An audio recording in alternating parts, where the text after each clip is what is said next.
ওম শান্তি। আজি পবিত্ৰ ৰাখি বন্ধন উৎসব।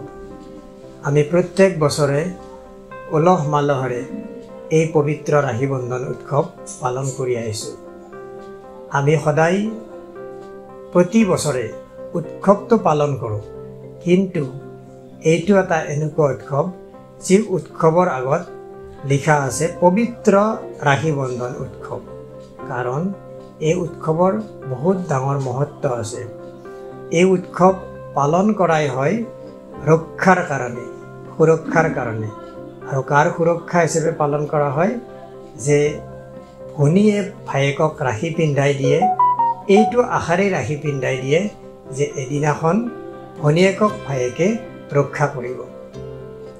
এই আশা ৰাখি ভায়েকক ৰাখি পিন্ধাই দিয়ে, আৰু ভায়েকেও ভনীয়েকক তাৰ বিনিময়ত কিবা গিফ্ট প্ৰদান কৰে, ভনীয়েকে মিঠাই দিয়ে।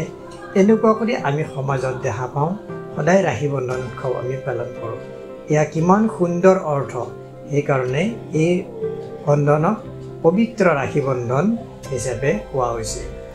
এতিয়া এই ৰাখি বন্ধনত যি আমি পালন কৰি আছোঁ, এটা দুটা মাজত প্ৰশ্ন হয়। সঁচাকৈ যেতিয়া ভনীয়েকে কিবা সমস্যাত পৰিব বা বিপদত পৰিব, তেতিয়া ভায়েকেতো সহযোগ কৰিবই। যদিহে ভায়েক ওচৰত নাথাকে বা ভায়েক যদি দূৰত চাকৰি কৰে, তেতিয়াহ'লে ভনীয়েকক বাৰু কেনেকৈ সহযোগ কৰিব?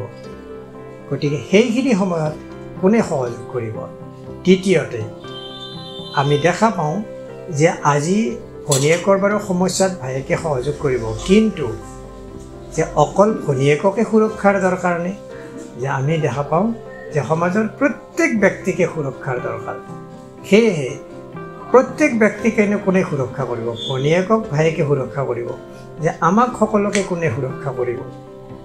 এতিয়া এই ক্ষেত্ৰত এই ঈশ্বৰীয় বিশ্ববিদ্যালয়ত পৰম পিতা পৰমাত্মাই আমাক আহি আধ্যাত্মিক ৰাখি বন্ধনৰ আধ্যাত্মিক ৰহস্য ভেদ কৰাইছে।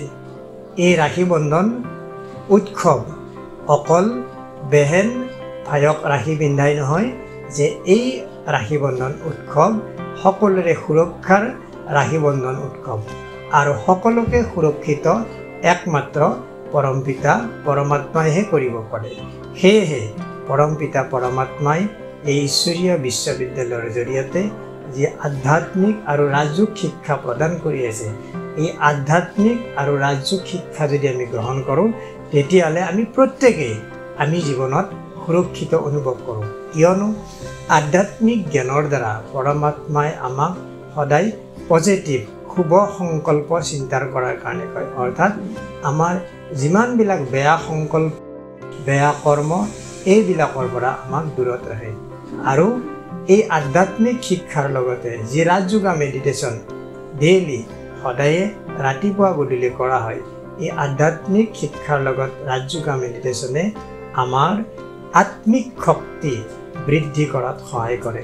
যেনেকুৱা কৰি আমাৰ সহন শক্তিৰ বৃদ্ধি হয়, আমাৰ মানসিক শক্তিৰ বৃদ্ধি হয়, আমি মনক একাগ্ৰ কৰিব পাৰোঁ, নিৰ্ণয় শক্তি বৃদ্ধি হয়।